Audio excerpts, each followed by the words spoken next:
But the thing is that it is our job as salespeople not to convince them to buy the product. It's to get them to convince themselves to buy the product. Do you keep hearing, let me think about it, or I got to talk to my wife, or some random objection from every prospect that you keep talking to and you don't know why? Well, I'm about to tell you because it's not what you think it is. It's definitely not your script. It's not the prospects or the leads that you're buying. It's actually you. What? So I'm going to tell you guys about a concept called posturing, right? And so what does that mean in the sales and business world? Whenever you're going into a house, or if you're doing it on phones or over Zoom, it doesn't really matter how you do it. You could freaking send a loom to somebody's email, for God's sakes. It doesn't matter. As long as you're getting your pitch off, as long as you're talking to people, right? Whatever it takes. But the fact of the matter is that if you keep hearing these objections, people are uncomfortable. Maybe you feel like you're not getting as many deals as you should be. You need to watch to the end because this is for you. Posturing is basically kind of more or less the presentation that the client gets from you as an individual, but not necessarily so much as your pitch. It's more so of the way that you present yourself. One of the biggest mistakes that I see agents make in the industry, in sales in general, is that people will basically forego their self-respect, more or less. I think that's the easiest way to say it. I'm not really sure how else to say it, because what happens is people, agents specifically, start focusing more so on the paycheck and less so on the process, right? And so whenever you're talking to a prospect, they can sense this. And if you are just coming in, talking to them, hey, let's fill out an application, blah, blah, blah, they're gonna all of a sudden be more likely to charge back, less likely to do business with you. And overall, everyone's gonna be more frustrated, you and your leads. So when you are positioning yourself in the home or on the phone as, instead of a salesperson, come at it from a consultant standpoint. The thing that you have to remember is that it's all about what you position yourself to be with your prospect. I'm actually a problem solver, a consultant, an educator. My only job is to give you as much information as possible. And from there, you're going to make the decision to buy from me because I'm giving you the information that you need to make the decision that you want to make. And so the problem is that agents will run into is they're, oh man, I just need to get a deal. I need to get a deal. I need to get a deal. I need to get an app or whatever. And they're just looking to make the sale. They're looking for laydowns. They're looking for people who are just yes men, ready to sign up, regardless if it charges back or not. But the thing is that if you want to write high quality business, you have to position yourself or posture as a professional, as a consultant. And so it kind of comes down to that thing where it's like, if you act as if, right? So like if I want to be a CEO, I'm going to act like a CEO. If I want to be a really good salesperson, I'm going to act like a really good salesperson. So let's talk about what really good salespeople do and what type of posture you should hold in the home, over the phone, or in any sales position available. Wait, stop. Quick interruption in the video. There's a group of agents underground right now that are changing the way that business is being done, changing the entire direction of where the industry is actually going.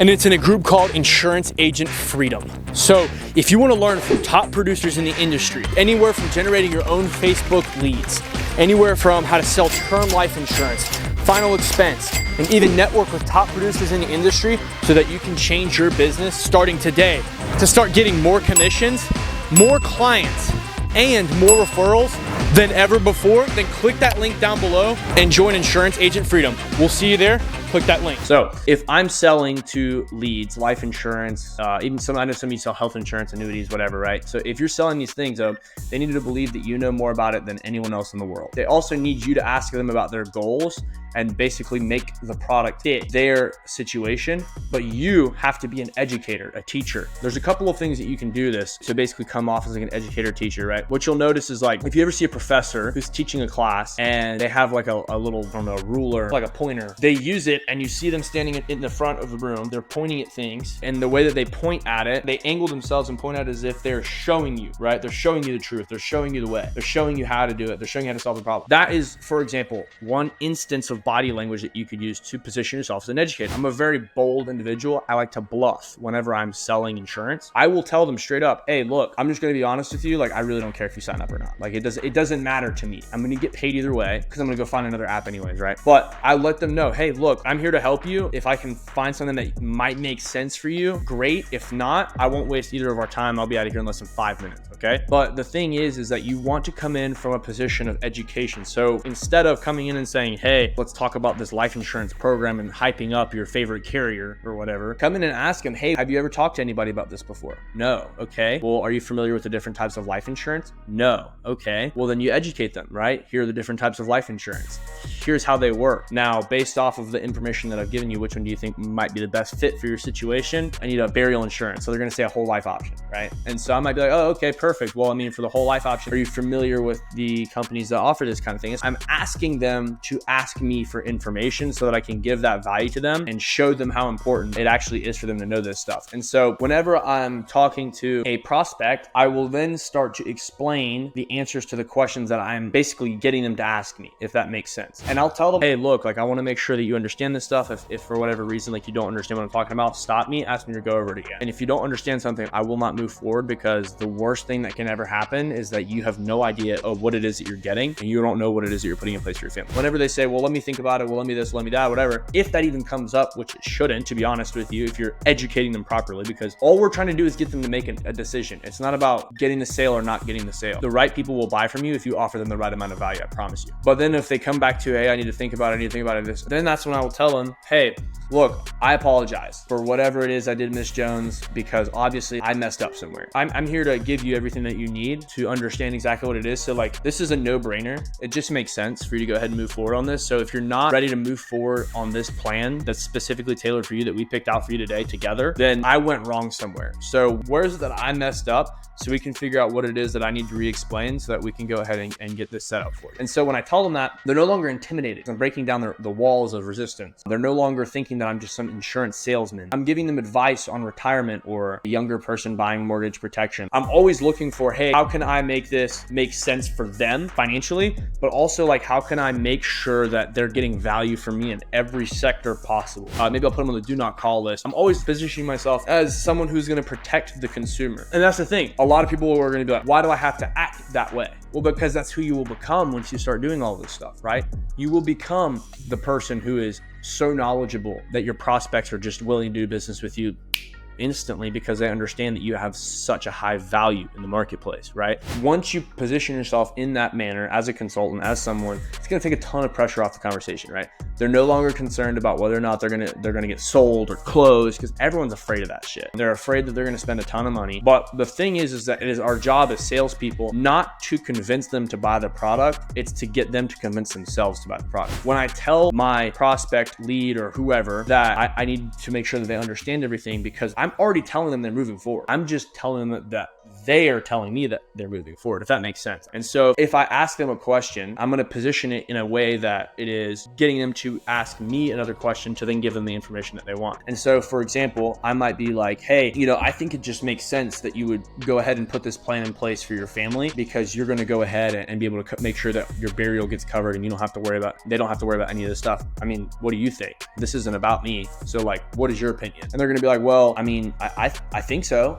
I think it makes sense. Hey, you think so or so? Like, I want to make sure that I'm able to give you all the information that you need, because this is a no-brainer. Are there any questions that you might have about this plan? Or like, obviously I missed something. I'll be like, so what is it that you're unsure about? And so I'm always going to continue to ask them questions that are going to lead them to the desired outcome, which is them getting the insurance, them telling me that they need the insurance. But I don't just want to get a yes. I want them to basically outright say, I want to go ahead and get signed up because this just makes sense. Whenever you're presenting information that is of a logical outcome, you have to say it as if you know this for a fact. I've noticed a lot of agents, they will say this stuff. They're like, I think this would be the best plan for you. It's like, no, you don't think this is the best plan for you. I'm not unsure, because what we're doing is we're transferring beliefs to these people. And so if we're not sure of our own abilities and if we're not sure of our own products, then how are they going to be sure of it? Because there's no way for them to purchase something if you wouldn't purchase it yourself. That's why you have to believe in the product that you're selling. And this is one of the reasons that I'm very passionate about selling healthcare, is because I believe in healthcare. Everybody needs it. I feel the same way about life insurance. Everybody needs it. And so I even tell them these things. I'd be like, look, everybody needs this stuff. So it's not really about whether or not we need to find out if you need to get this or not. It's about which plan you need to get. Does that make sense? And so I'm always asking them, does that make sense? Does it make sense? And then I'm presenting the information and then asking for the feedback in return. Hey, the way I explained that, did that make sense to you? Did that add up? Do you understand where I'm coming from? Like, are we on the same page here? And so I'm always going to confirm every now and again from where they're at, just so I know where I'll have a pulse on the conversation. And I know where they're at mentally, so that I know which pain points or which portion of the conversation needs to be tended to, right? So if they're really sure about cash value and they think it's a great great idea, but they don't really understand the benefit of like getting day one coverage, for an example, then I'm going to start talking more about like, hey, if you were to wait, or if you don't get this today, like it's going to end up being more in the future. I'm going to start talking more about the benefits or drawbacks of not getting day one coverage, right? And so I'm going to start explaining that a little bit more. But basically, to summarize everything that we've gone over, the moral of the story is you absolutely need to present yourself as an expert to your prospects, to your leads, or they're going to be unsure of whether or not they need to buy, regardless of how good your script is. If you have the magic wand that makes everybody buy, they're not going to do it anyways if you're not sure. And so you have to position yourself as an educator, as a consultant, as someone who's advising them of the decision that they need to make by giving them all the information, helping them collect all that data, and then make a decision in the moment. But it's about them making the decision. You don't want them to feel like you're making the decision for them. And so like next steps after watching this video that you need to take, you need to go and you need to find out which products that you are most willing to back, which products or carriers or whichever that you're most familiar or comfortable with working with and that have the best competitiveness within the marketplace. And you need to take that, learn every single thing you can about it, and then from there, you need to move forward in educating every one of the prospects that you work with. I've seen agents on the phone, face-to-face, on Zoom even. A prospect will be like, well, so what happens if I need to borrow against my whole life policy? They're like, I don't know. And so it's okay to not know the answer to every single one of the questions, but this is the most important thing that they'll ever leave behind to their family. So you have to know the information that they need to get to make the final decision. And so if you don't know, be a problem solver, advise them, consult with them. Look, Miss Jones, I'm gonna be completely honest with you. I'm not gonna lie to you because that's just not the way that I do things. Give me one moment. I'm gonna make a phone call and I'm gonna get this answer for you right now because that's just how I do things. Is that okay? Give me 2 minutes. Make the freaking phone call right in front of them. Be like, hey, look, I'm working with Miss Jones. She's got a question and I wanted to make sure that she heard this directly from you guys so that she got the exact answer that she needed. And I'm gonna take some notes here to make sure that moving forward, I don't have to call you guys again. That right there, that moment of vulnerability, I would use this to my advantage by giving the prospect the information that they needed, showing them that I'm a problem solver, and being vulnerable and saying that, hey, I don't know everything. And so then when I get off the phone call, I'll be like, look, so Miss Jones, I mean, obviously I'm glad that we got that question answered, but as you can see, moving forward, while we're doing business together, I'm already assuming it's going to be this way every time. If I don't know, I'm never going to lie to you. I'm always going to be honest with you, brutally honest sometimes. And maybe you're not always going to want to hear what I have to say, but I am going to give you the answer that you need to hear based off of whatever question that you're asking me. And if I don't have it, I'm going to find it for you. Just to wrap things up, I want to say thank you guys for watching the video. If you have not clicked the subscribe button down below, if you haven't clicked the like button, go ahead and do that or you're fake. And we have a Facebook group, I'll include the link down below, where we go over things like this and even more in depth every week, twice a week on sales and marketing for insurance agents. So click the link down below. You can join, answer a couple questions, and go ahead and get plugged into the community. And we'll see you in the next one.